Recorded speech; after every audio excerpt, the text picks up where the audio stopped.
Welcome to Women Wanting Women, where we explore topics that matter to women like us. We talk about being a woman, attracting women, and becoming more powerful women by developing more self-confidence and always reaching for the next level in our self-actualization. I'm your hostess, lesbian love coach Jordana Michelle. And if you're interested in finally finding the woman of your dreams, so you can be best friends who learn and grow together, share dreams together, have adventures together, and share passionate intimacy together, then also check out my website, womenwantingwomen.com, because it's packed with resources that can help you, including my guide to quickly and easily eliminate rejection from your life, a how-to guide for finding your lesbian soulmate, a quiz to find out what qualities the woman of your dreams will find most attractive about you when you meet her, a report that explains the 3 biggest mistakes most women make when coming out and how to avoid them, and a matchmaking survey you can fill out in case I already know the woman of your dreams. All of that is free at womenwantingwomen.com. And if you want lesbian dating advice from me more often, follow me on Instagram at jordana.michelle. But before we go any further, I have a question.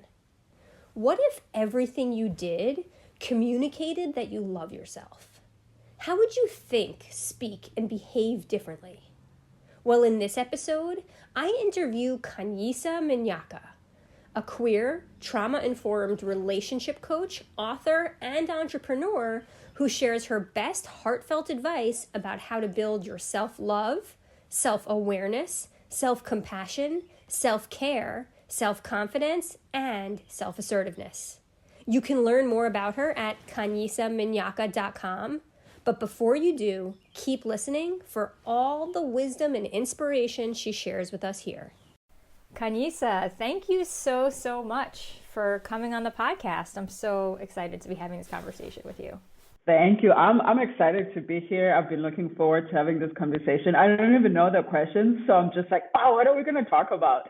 And that on its own, just excites me. So awesome. Let's jump right into it. Can you just, before we get started, share a little bit about the work you do and how you came to be in a place to do the work? Okay. So my name is Khanyisa. I am from South Africa, but I live in the great state of Texas. I can't believe I say that, but I live in Texas. I live in Austin. I live with my partner. Her name is Indy, and we have the cutest dog. And this is an objective statement. He's so cute. His name is Oliver. And I'm a life coach. I am a trauma-informed life coach, and my work just looks like making that connection between our childhoods and who we are, and just realizing that a lot of who we are and how we navigate our lives is informed by the stuff that happened to us. Can I use bad words in the podcast? Is that a thing that we do here, or should I be clean? You can use any words that feel comfortable for you. Yeah. Feel good? Okay, yeah, cool. Yeah. Great. I have to ask that sometimes because sometimes I can have a really crisp like a sailor. But I found just to get into how I got into the work, it was in 2020, the height of the pandemic, and I was in a studio in Seattle where we lived in a 300 square foot studio, Indy, Oliver, and myself. And I really came to face myself. And I think the pandemic did a lot of that for most people who are allowed to do that, where I looked at myself and I was like, okay, what do you want to do with this life? It is not promised. I think that was the big thing with COVID for me personally. It was things can change like that. We flew from South Africa, and our plan was to come to America for 6 months, and then we're going to keep traveling. We're nomads, right? We like to live this country to country, city to city. And we had to make this big pivot. And I was like, well, what do I do with my life here as an immigrant, unregistered, came in with a tourist visa. But on top of that was coming face to face with my own pain and my own struggles, and how I was showing up in this relationship. And when India and I met just a few months before that, I had ended a 7-year relationship.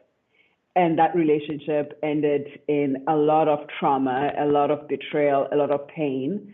And being in therapy and working through all of that and just making those connections of, oh, your relationship the way that your relationship because of how you grew up, the abandonment issues that you dealt with, the rejection that you dealt with. And now I had to go back, do the work of healing my inner child, reparenting myself to then be able to show up differently and better in my own relationship right now. And I have to be honest and say that it is daily work. I think people kind of have this like assumption with coaches that we have our shit together.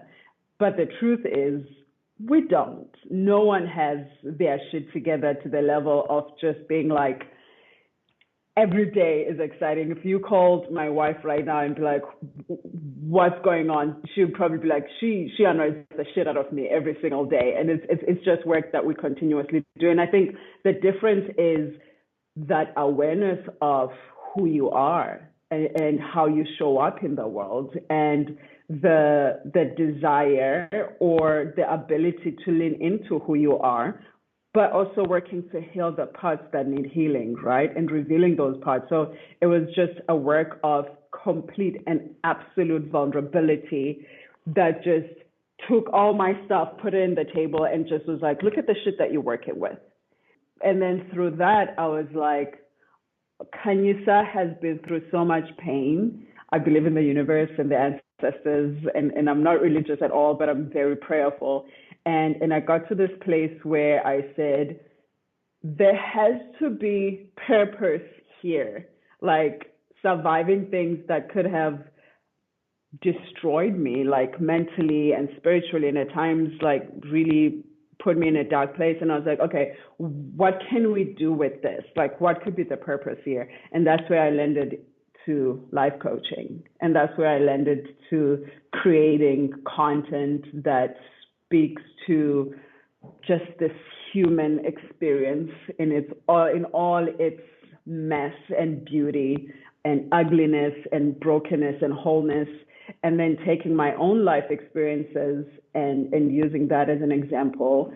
Where I lucked out, though, with the work is my bachelor's degree is in psychology. And then I went and got certified in counseling, got certified in life coaching, got my master's degree in Costa Rica. So all of that kind of worked together. But I like to say that the education part of it, it's nice. It's nice that I read books and shit. But what really inspires me to keep doing the work, it's my own stuff and my own journey.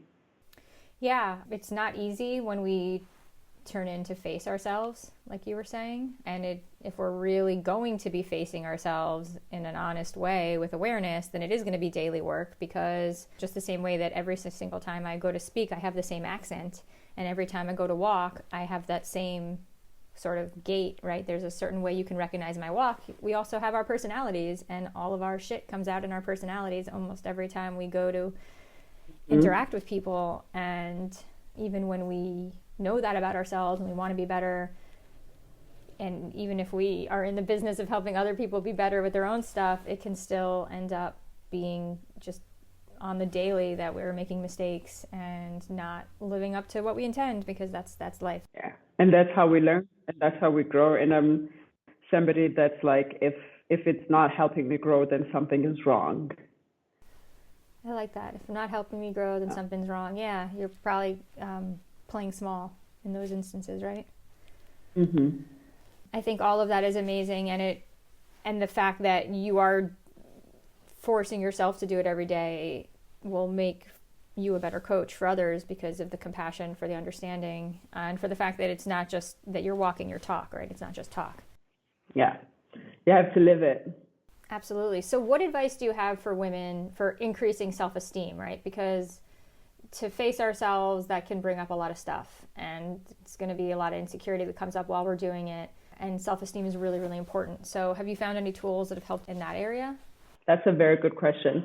Self-esteem, have you heard Do you like stand-up comedy? I love stand-up comedy. And Kurt Williams speaks about self-esteem in one of his bits, and he's like, it's the esteem of yourself. How are you going to let someone else affect how you feel about you? So when I heard that, it really hit hard.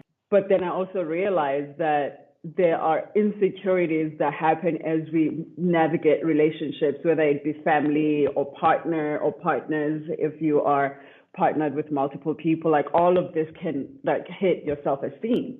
And how I work through it is realizing where my insecurities lie and practice that. I think of it as it's a muscle. And I think about what's one thing I can do every single day that will make me feel like I'm building my either self-confidence or self-esteem. So one of the things that I actually get my clients to do is choose one thing that you will do every single day. It's a non-negotiable. That's for you, for anyone you're like, if that is, I'm going to be journaling every single morning, or I'm going to drink a glass of water every single morning, or I'm just going to do a 10-minute walk every day, or I am going to tell a friend that I love them every day. Just one thing that can help you build self-trust. What we do when we are trying to build ourselves up or change our lives at any capacity is we try to do too many things at the same time. And when we fail at those things, it just reinforces that we are people who fail. And then when we have that narrative about ourselves, it then affirms that we have low self-esteem, and then it doesn't work. It's a full cycle. So I like to take it like small thing. If you're saying I'm going to commit to drinking a glass of water every single morning for 10 days, if you do that every day for 10 days, then we add something else. Then I'm going to drink 10 glasses of water. And while I'm drinking my water, I'm going to journal every day. Because when we can do the small things, small little steps, they compound, right? And then one day you're like, I'm somebody that wakes up and drinks water every morning. I'm somebody that wakes up and journal every morning.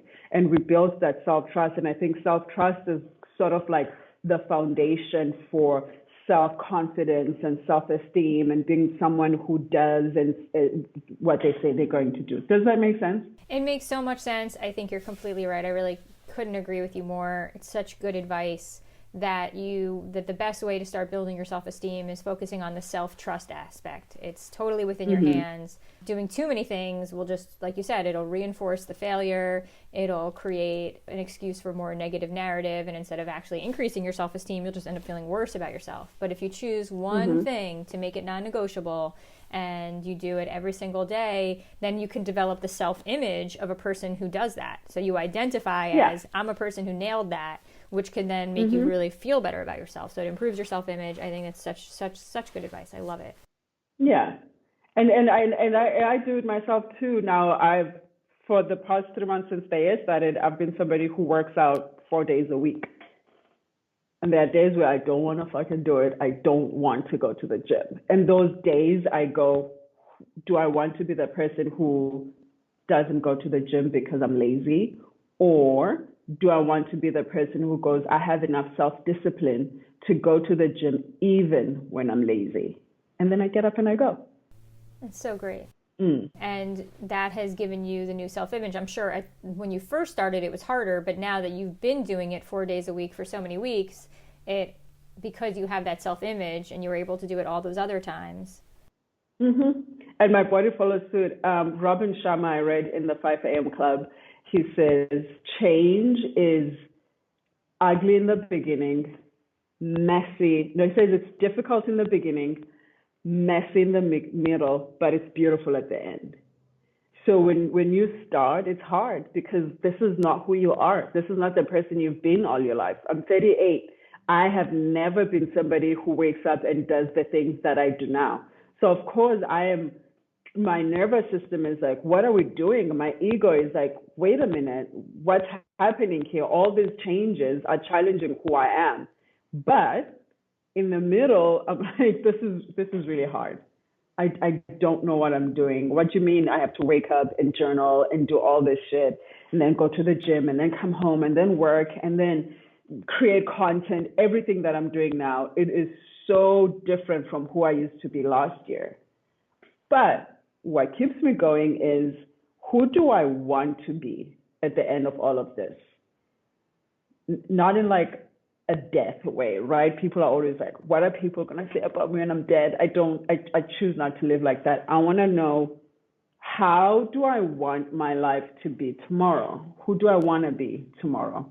I want to be somebody who makes an impact. I want to be somebody who has a solid morning routine. I want to be somebody who has a solid night routine. I really struggle with creating a solid night routine because my night routine affects my morning routine. If I go to bed too late, my morning routine is fucked.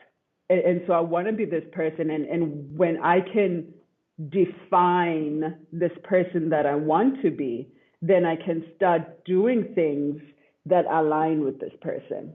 But if I don't have this person defined, everything is not going to be sustainable because I don't know what I'm working towards. Yeah, the goal is really important. It almost seems sometimes people say, oh, set goals. It's almost like a trite thing we do on New Year's Eve that people don't really take seriously. But when you take it seriously and when you consider it more like you're the sculptor and your life is the thing that you're there to have to do the sculpting on, the promises you make to yourself, those are like your tools, and you're chiseling out this, absolutely, the life that you want to live. And yeah, it's not about how you want to be remembered when you're dead. It's about what you want each day, to the experience of yourself, your body, the person that you are as you go through your life and relationships each day. How you want to feel, how you want to be seen, and how you want to be felt in the world. Like when I walk in a room, I'm also like a very extroverted person, and when I walk into a room, I want people to know, oh, Kanye just walked in the room. And so what are the things that I have to do for me to, exude that in the world? I remember you just asked about self-esteem, and when I started building my own self-confidence, I was like, I'm going to fake it till I make it. Because I used to be shy and I used to be quiet and I used to just like let people talk however way they wanted to. And I'll never forget this day. I was at home with my aunt and something had happened to her. And I looked at her and I said, we are not these people anymore. We are not these nice people and not kind, because there's a difference between nice and kind. I've met kind people who have solid boundaries and who are assertive.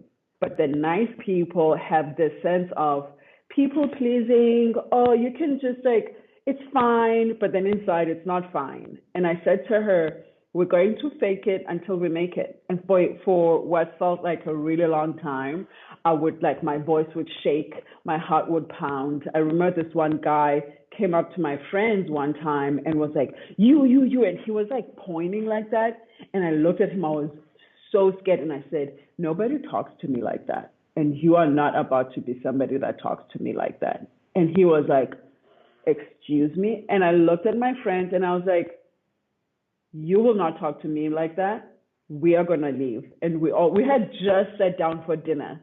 We just thumbs down, and he started going off. And I was like, no, you're not talking to me like that. We just got in the car, and he chased us. It was a whole big thing, but that was the first time I was like, oh, it works.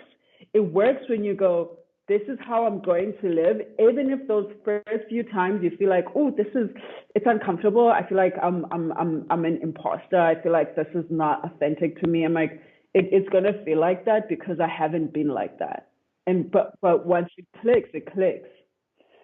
Yeah, that makes so much sense. And what I think also worked about what you did was that instead of returning their aggression with more aggression, you didn't do that. What you said was reasoned, it was calm, but it was very firm. You do not speak to me that way. And that's really, really powerful, right? Because if you had just come back with more aggression, the things could have escalated. Yeah. And it would have just been more triggers on top of triggers. Yeah. He would have probably won the fight.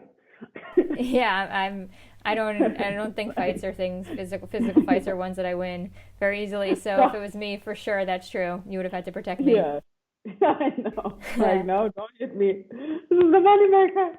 Well, the more we start to face ourselves, the more the awareness of our mistakes and failures and shortcomings and all the things we wish were different about ourselves can come up. So what advice do you have for how we can love ourselves more in spite of all those, mistakes and failures and shortcomings?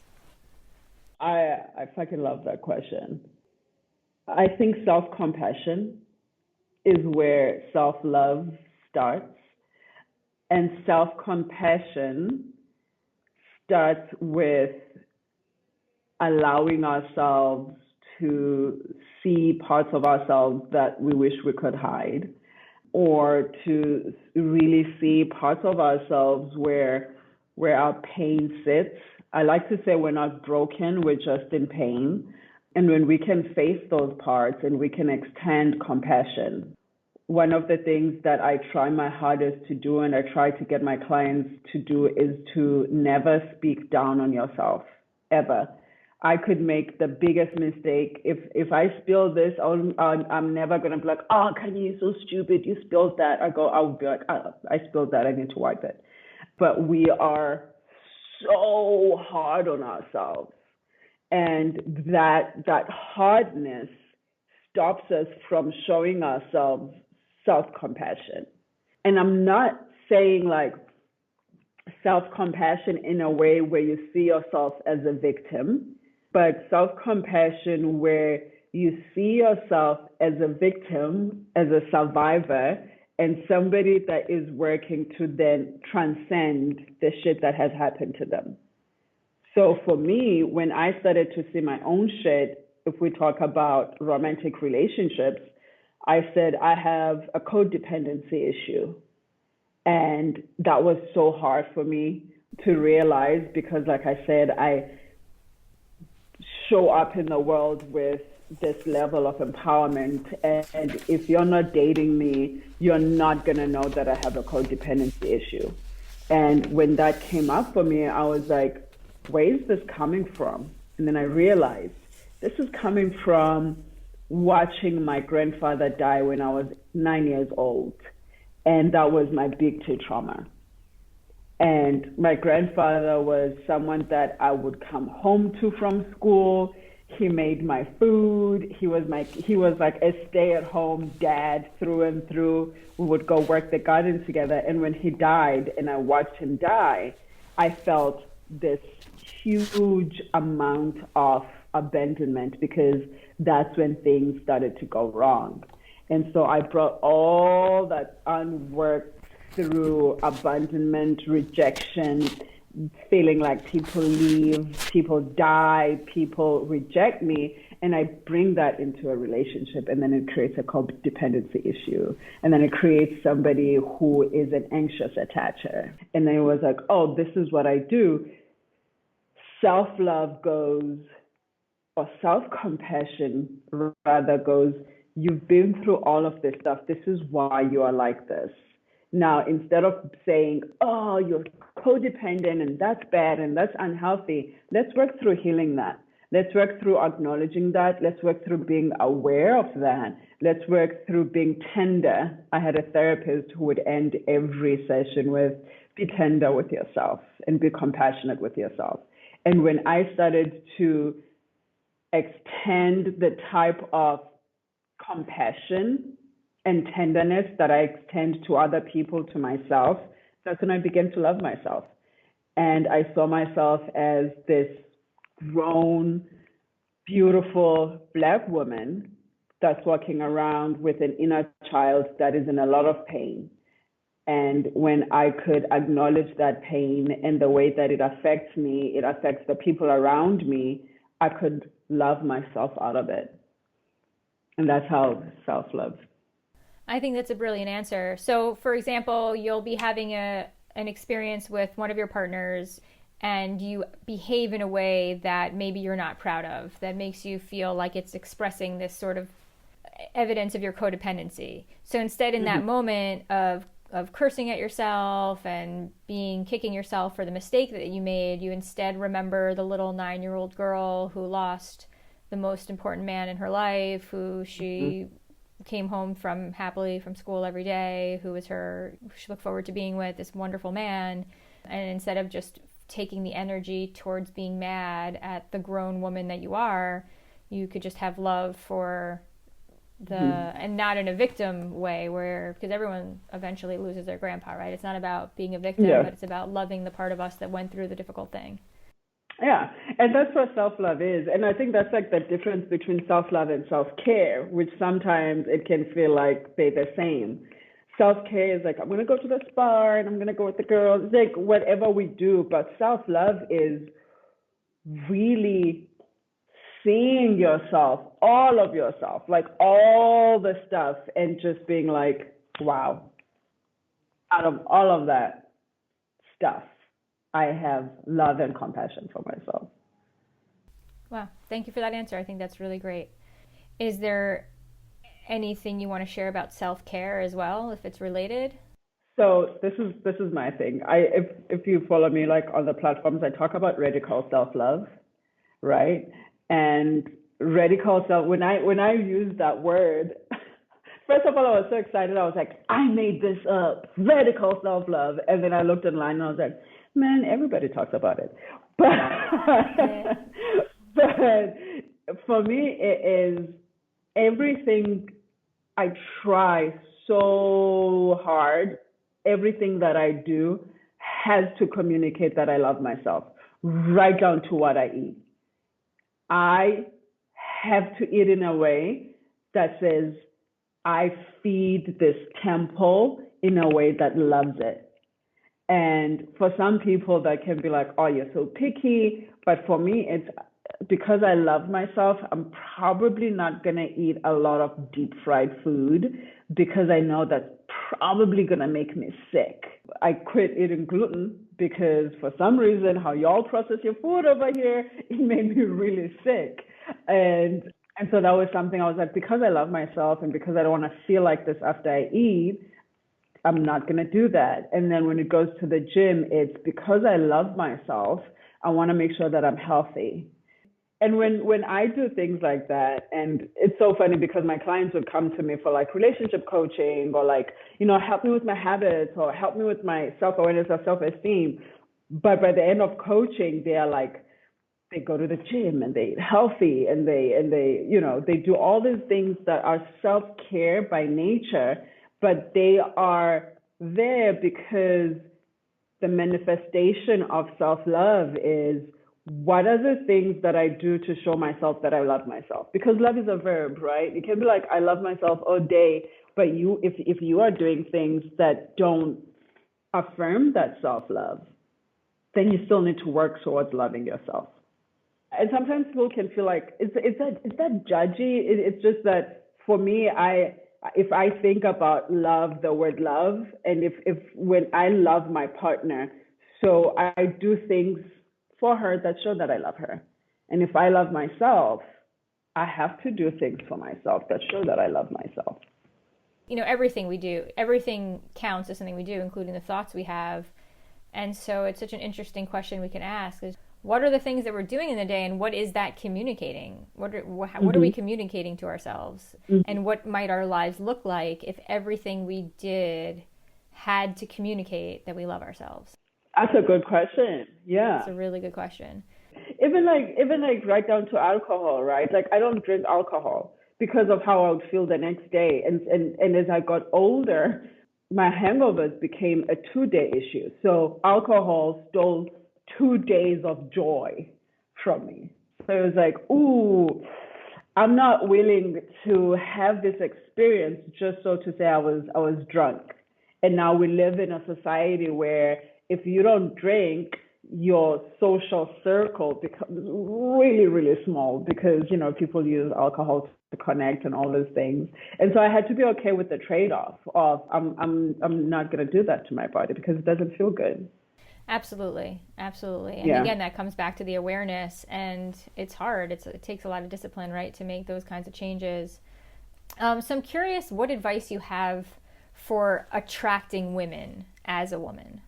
Like, what do you think women are attracted to? Yeah. I don't know. They're so hard. Why are women so hard to deal with? I think women are attracted to confidence. I know I am. I'm attracted to confidence.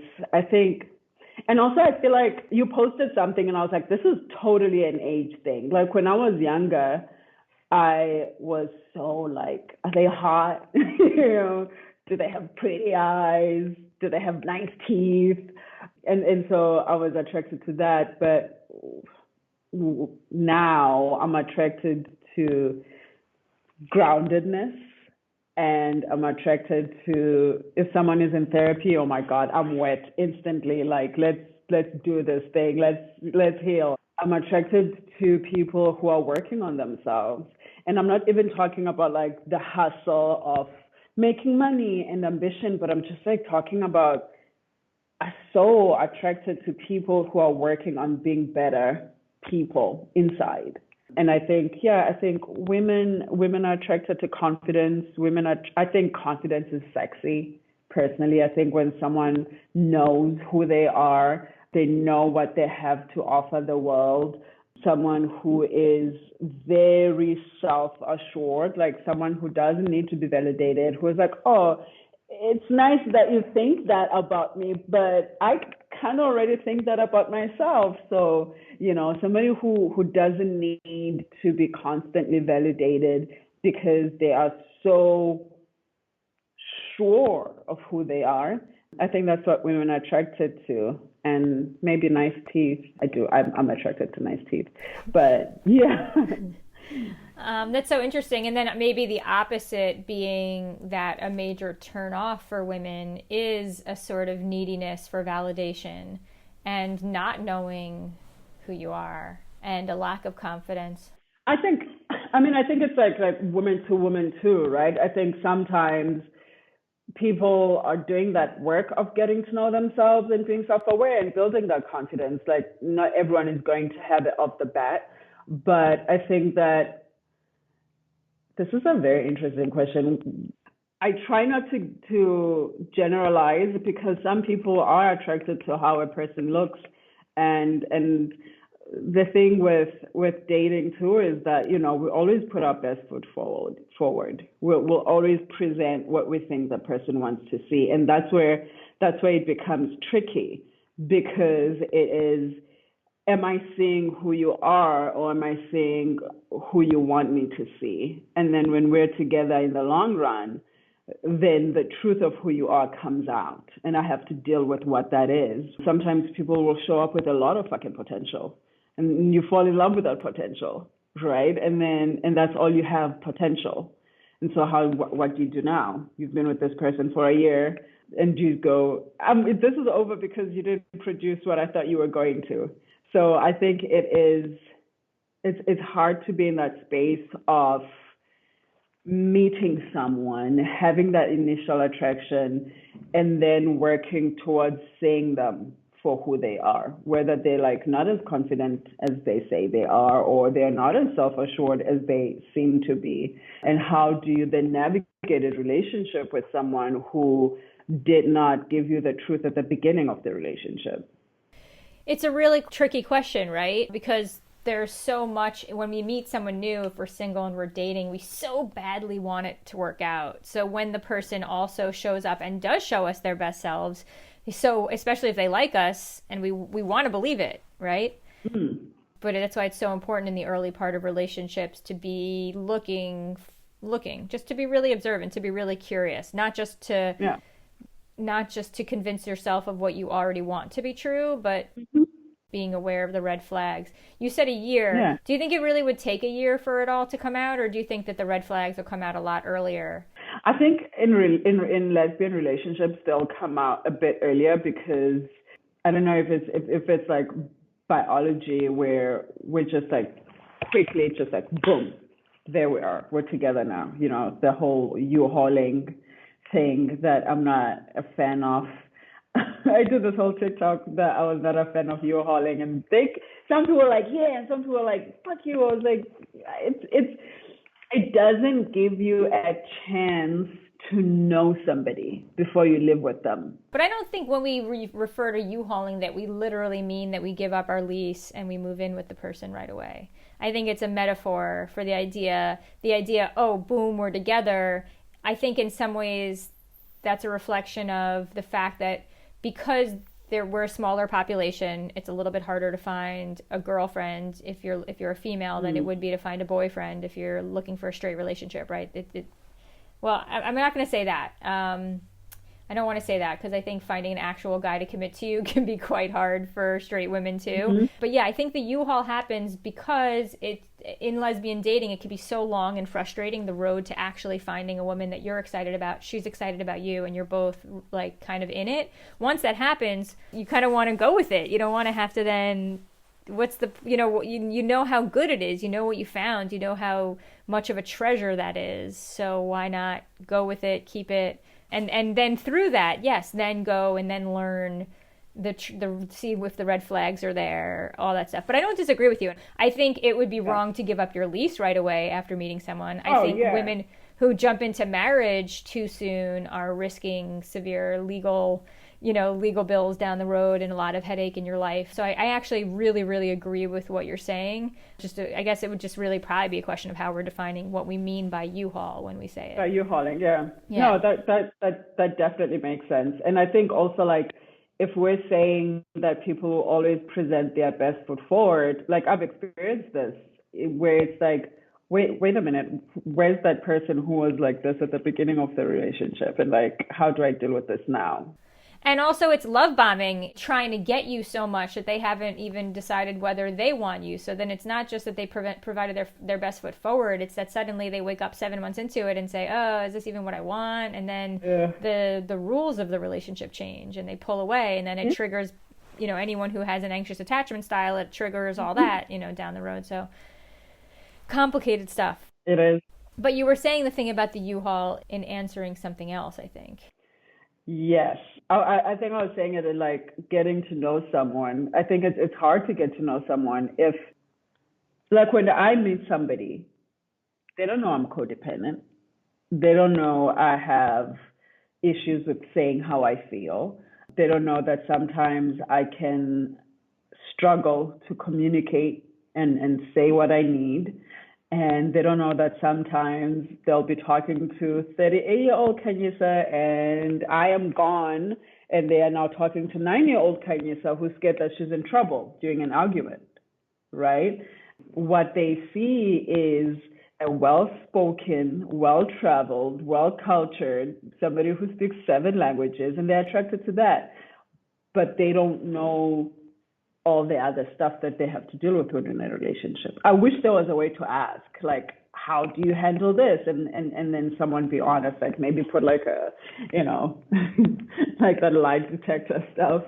And so I think what's worked for me in my relationships is when that stuff comes up, it's stuff that I'm working on and it's stuff that I'm aware of. Whereas for some people, when that stuff comes up, they don't even know that stuff is unhealthy. For some people, being defensive is, no, I'm just like putting my foot down. And it's like, no, you're being defensive. Yeah, because you did something wrong. I'm not defensive. You just crossed the line. I'm not. Yeah, you crossed the line. It's you. Whereas I done the work of going, oh, I get defensive because when I would do something wrong, I would get punished. So my automatic response when I feel like I've done something wrong is to defend myself. And so I think that the tricky part with meeting anyone, I think like whether it's a straight relationship or gay relationship or whatever, it is like, how do we get to the real stuff? And how do we work through that real stuff before we are now in a relationship and things that in our red flags are like, they're here. Because it takes a long time to see the red flags. And sometimes even when we do see the red flags, we're like, I'll just work around that. And it's 2 years and you're still working around the same red flag. See, that's the danger. It's okay. I think to some extent it's okay to quote unquote U-Haul if that just means you're suddenly in a relationship, but it's not okay if then as the red flags come up, you ignore them. Yeah. As the lack of compatibility reveals itself, you pretend it's not there. Yeah. But you ignore it because of the desire to cling to a relationship, because you don't want to not have the relationship, and that is that's absolutely the wrong way to go. Yeah. But speaking of the women we go for, and something you said earlier, I don't want to lose the thread because it was so good. You talked about maybe in the past you might have been more attracted to people for their looks, whereas now what you were describing, it sounds like what really attracts you is the kind of person who could be a great partner, someone who's working on themselves, trying to have more success in life in all the ways, and willing to work on themselves and all that stuff. Do you have any thoughts about how, because no one wants to date someone they're not attracted to, right? So we're not saying go for the nice person because it's the right thing to do or that those are the right reasons. You need to feel it, right? It's not like you had to then also go for someone who had bad teeth or anything like that. Your partner is spectacularly gorgeous. Yeah. I mean, she is spectacularly gorgeous. I'm going to tell her you said that. I'm like, she said you were spectacularly gorgeous. But the best part about it is that that's not why you're there. You're there for something way deeper, for the kind of partner that she is. But I do think that there is something really important about going for people for the right reasons, for people who are a wholesome, healthy choice for ourselves. Do you have any advice of that for people that might be a little bit more fixated on the superficial, how they might shift that? Have a conversation with the superficial, with that person. When Indy and I met, we met in the Philippines. I used to live there, and she was traveling through. Obviously, the first thing I saw were those green eyes, and I was like, oh my God, like, got to talk to her. And then what was kind of a one-night stand is still happening 5 years later because of who she is. And we cannot ignore the fact that physical attraction, yes, it is important. Like, I want to know I want to fuck you at the end of the day, right? After we've even had the deep conversations and stuff. But it is connecting with people on a deeper level. And I think when you are ready to date with intention, like if you're dating to date, like, yeah, go for it. Go for I don't even want to call it superficial, like, but go for what you're interested in if that's where you are. But if you're looking for true connection, if your intention is for a long-term partnership, I think one of the things that you have to do is ask them those difficult questions.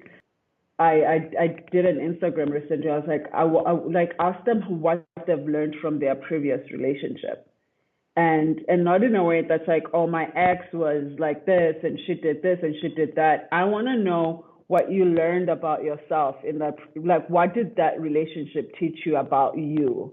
Because if you don't have the capacity to self-reflect, then we're not going to be meeting each other at the same emotional intelligence. Emotional intelligence is being able to look at yourself and be like, oh shit, you still need to grow in that. When my 7-year relationship ended, I have a list of things that I learned about myself.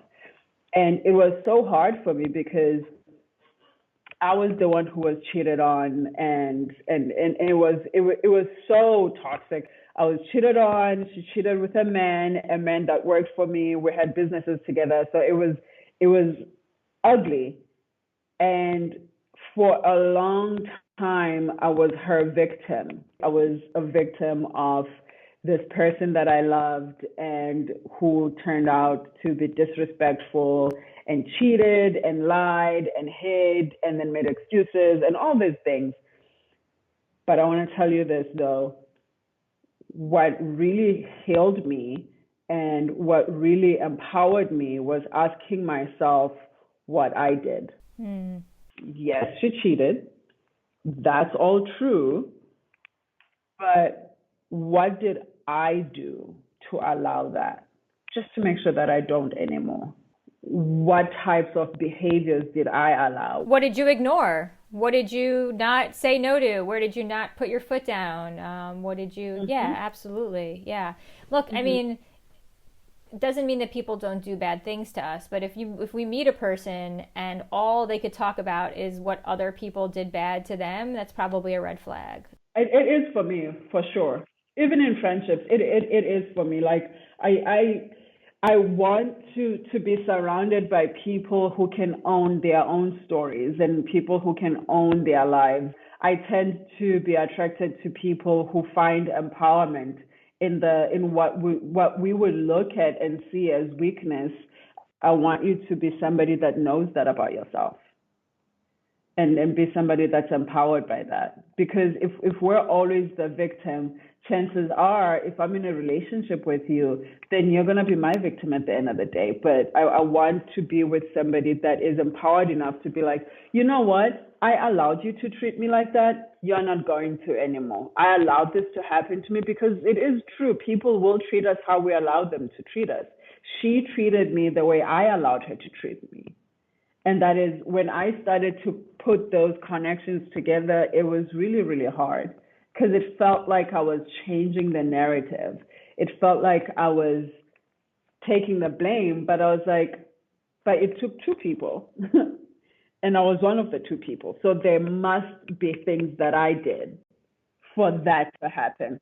Yeah, or even just the fact that you didn't leave, which is important for us to all realize. We have freedom. Girl, I should have left. And that was one of my biggest regrets too. I was like, I should have left way sooner.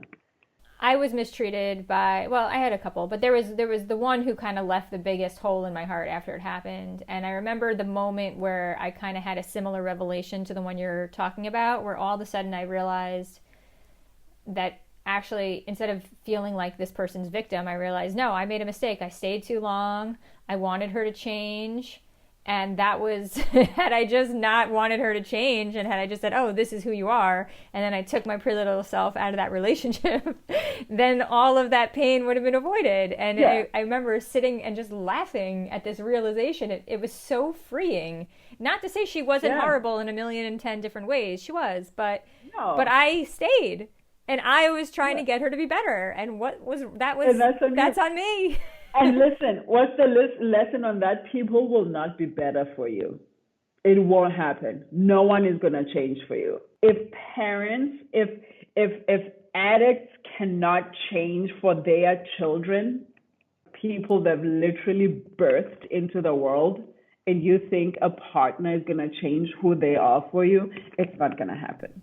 And what makes them so important that we need to sacrifice any more minutes of our life just sticking around waiting for them to change when there's a world full of, you could be in the Philippines and meet the love of your life. I mean, I met my partner on on the apps. There's women, there's incredible women all over this world that can make you so much happier than a partner who's mistreating you. So I think people stay out of fear. Why do you think you stayed? For me, I don't know. I just never imagined finding someone better than her at the time. But that was fear-based. That's nonsense. It is. She didn't make me happy in the first place.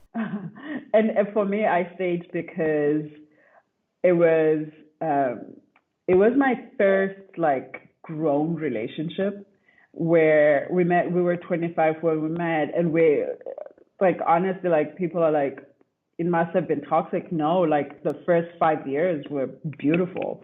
We did amazing things together, and we were so compatible. We traveled the world. We went to school together. We built businesses together. We did philanthropy work together. So we had this amazing friendship too, and we had this amazing history. And I stayed because it was we've built so much together. When our relationship ended, it wasn't just oh, I'm going to leave a relationship. It was, I'm leaving a home, I'm leaving dogs, I'm leaving businesses, but I'm leaving a best friend. There's that friendship aspect of it. And it was also just being afraid to grieve something that meant so much to me. Because when we end relationships like that, especially when they are so long, there's that grieving period that we just have to go through.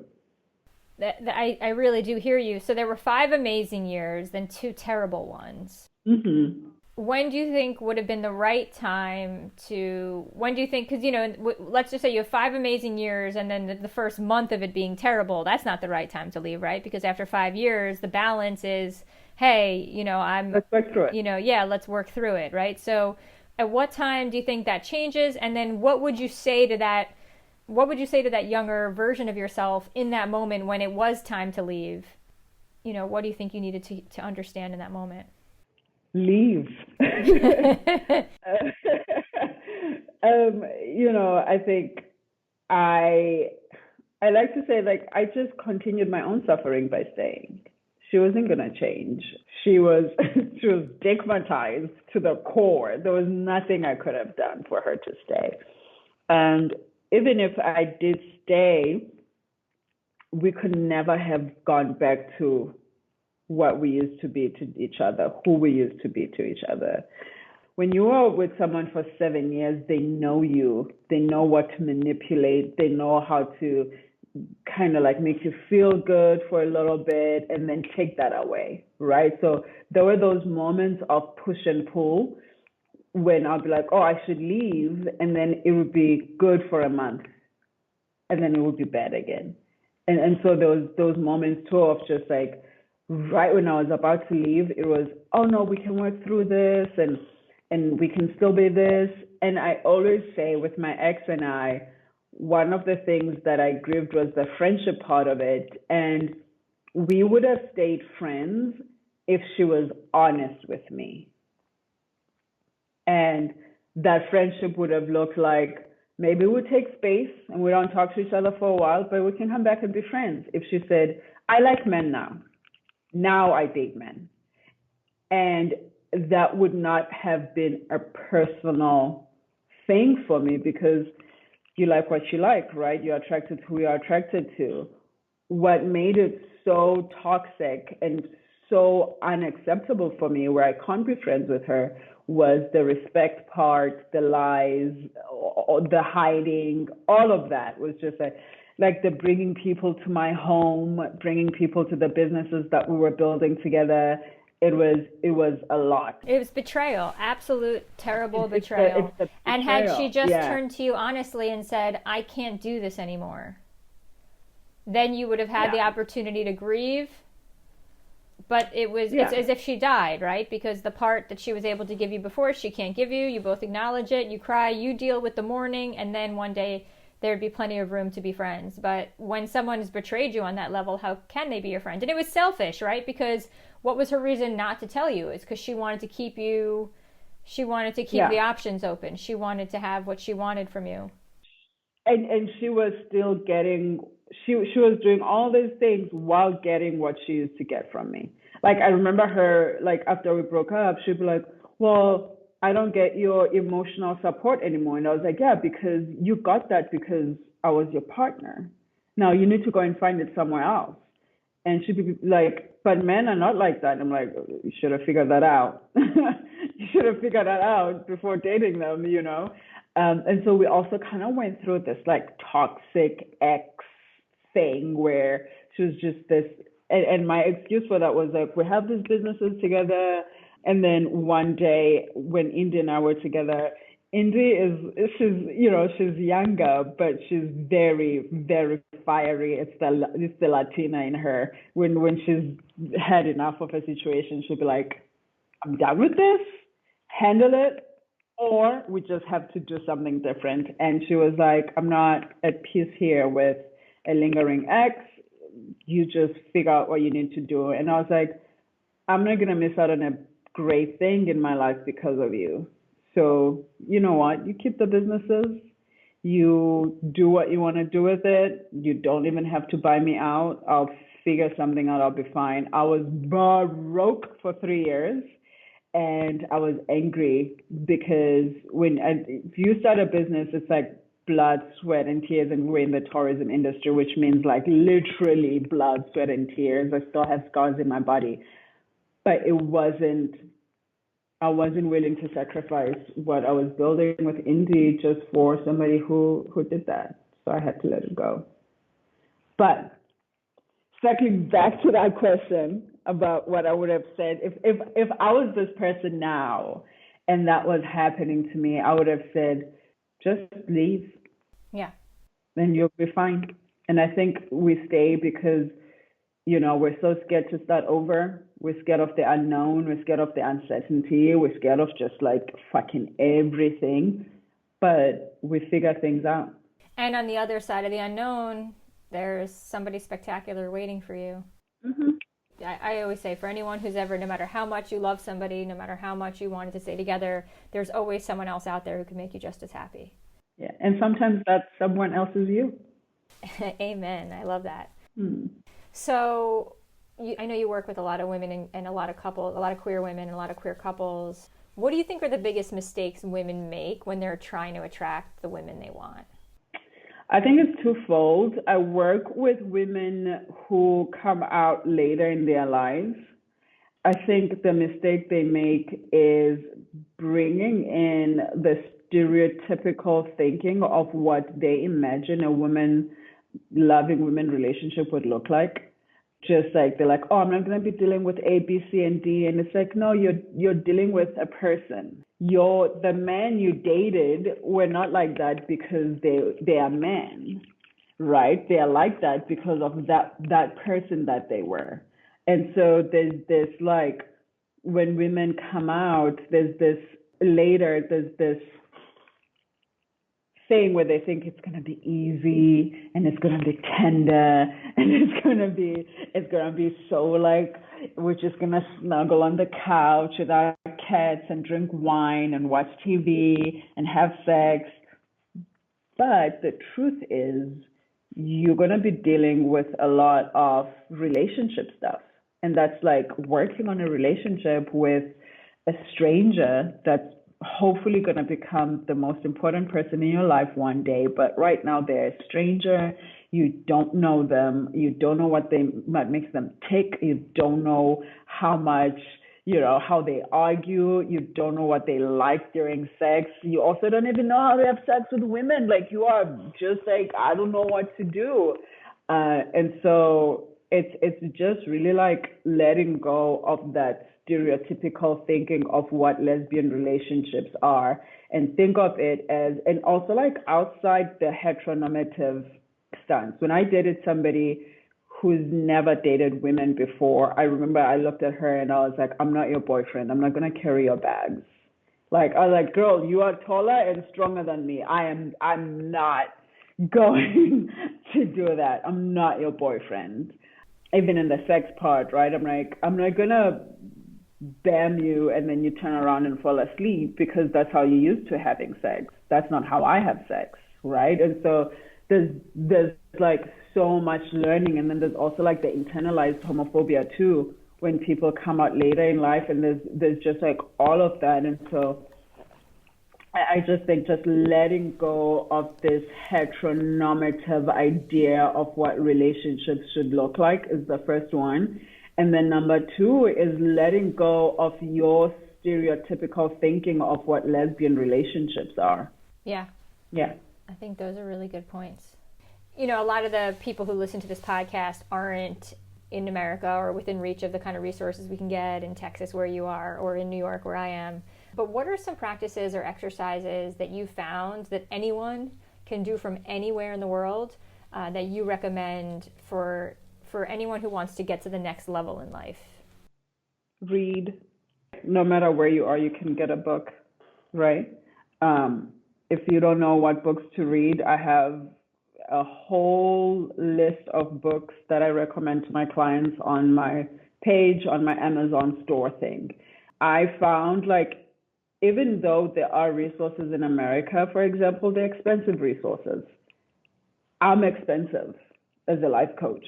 And I say that, and it hurts me. And India is always like, it's okay. I'm like, how can I make my coaching accessible to everybody? So now I'm building a course, and it's going to be more, affordable to people. But when you can't afford it, for example, or it feels like you don't have any resources, read books about healing, read books about relationships. When I was still am. Like right now, I'm reading The Ethical Slut. I just finished a few months ago. I read Polysecure because I want to know. I'm somebody that likes to be informed. Like, oh, this is how I want to live. Somebody somewhere wrote a fucking book. And for self-development, I read books like The Mountain Is You, The 5 a.m. Club. I just finished reading Atomic Habits.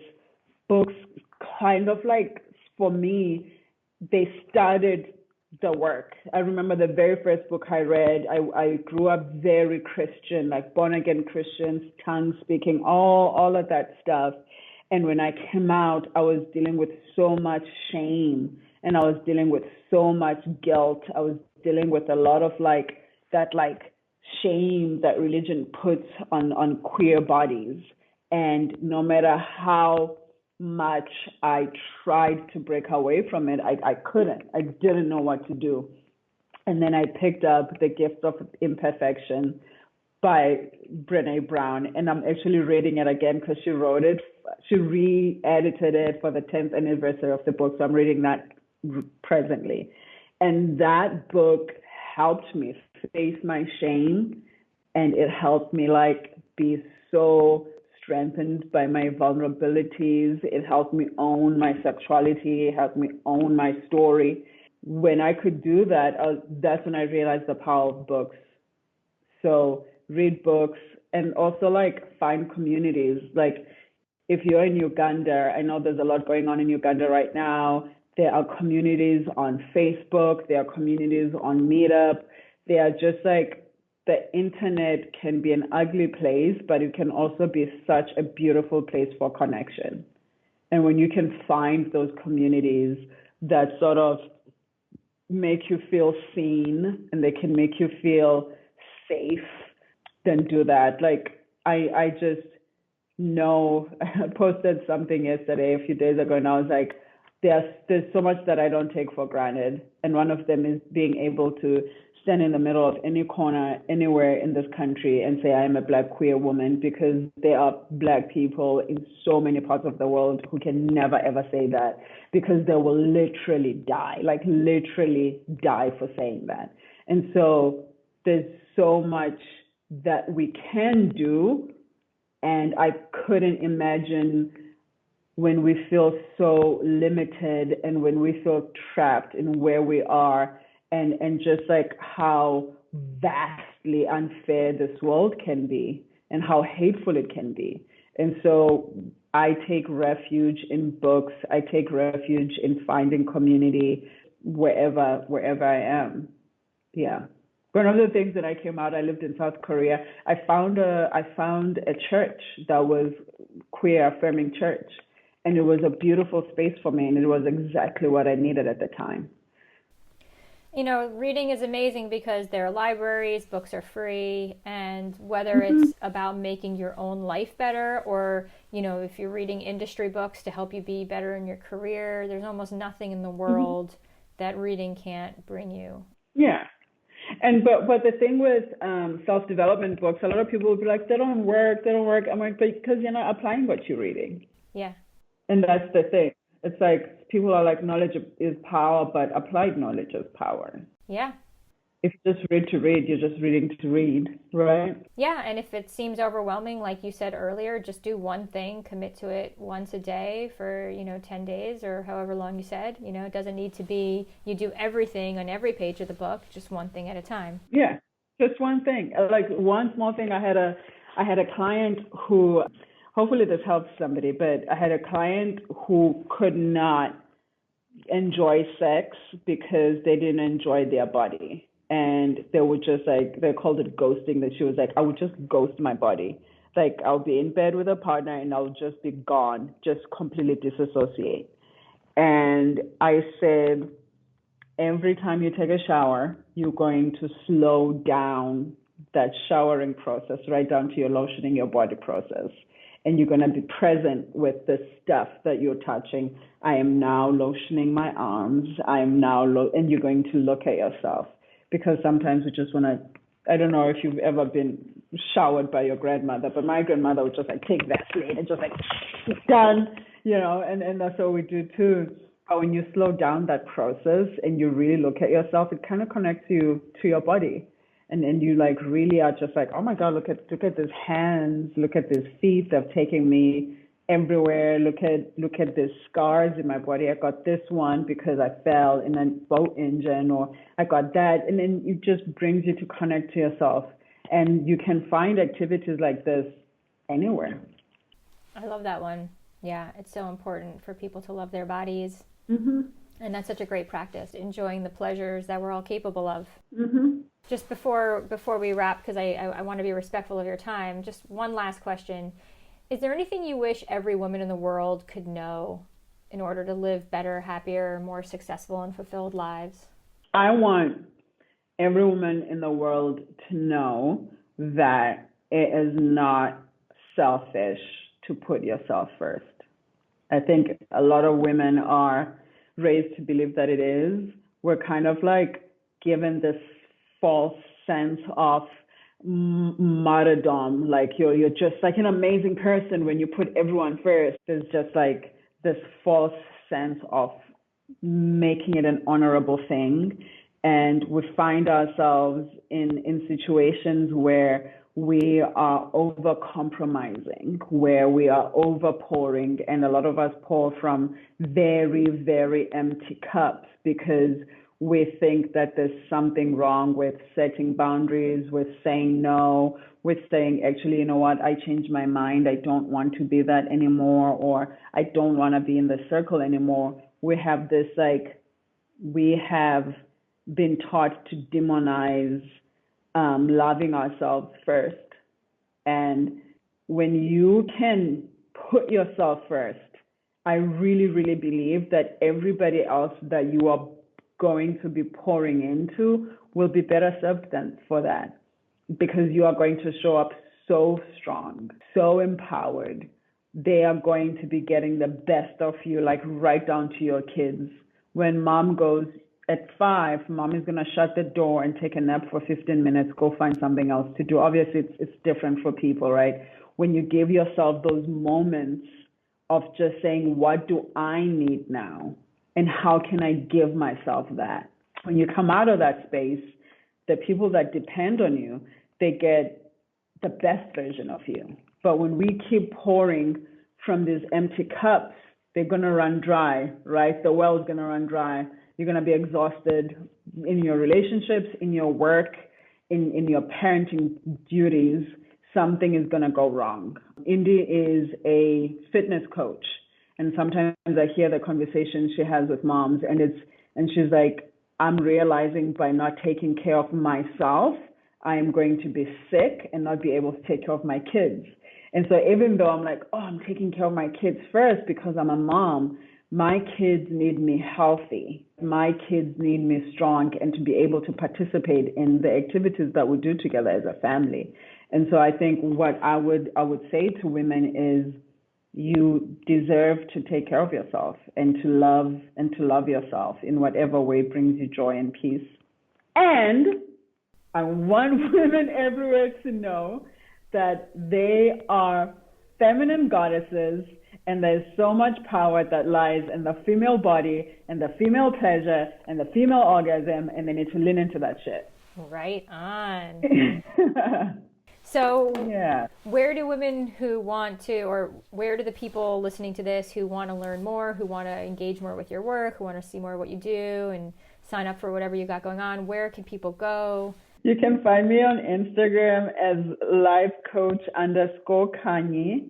I'm starting a new account because I'm focusing on relationship and pleasure coaching right now. You can find me on there, or you can email me at coachkanye@khanyisamnyaka.com. I'll type it for you, unless in case you have like show notes and stuff. Yeah, I'll have all of that in the show notes. And do you have a website? Yes, it's khanyisamnyaka.com. Perfect. I'll have links to all of that, as well as some of the resources you mentioned. Is there anything else that you wish I had asked, or that you want to say before we wrap? What I want to say before we wrap is, I think when you started this, you said that, we're talking to women who feel sometimes alone and sometimes who feel like, that it's tough to connect, and and I get that. So what I would say is, it might feel like that, but you're not alone. And when you can cultivate the courage to ask for help, help is there. And there are people that want to offer you that help. I love that. It's so beautiful. This has been such a fun conversation.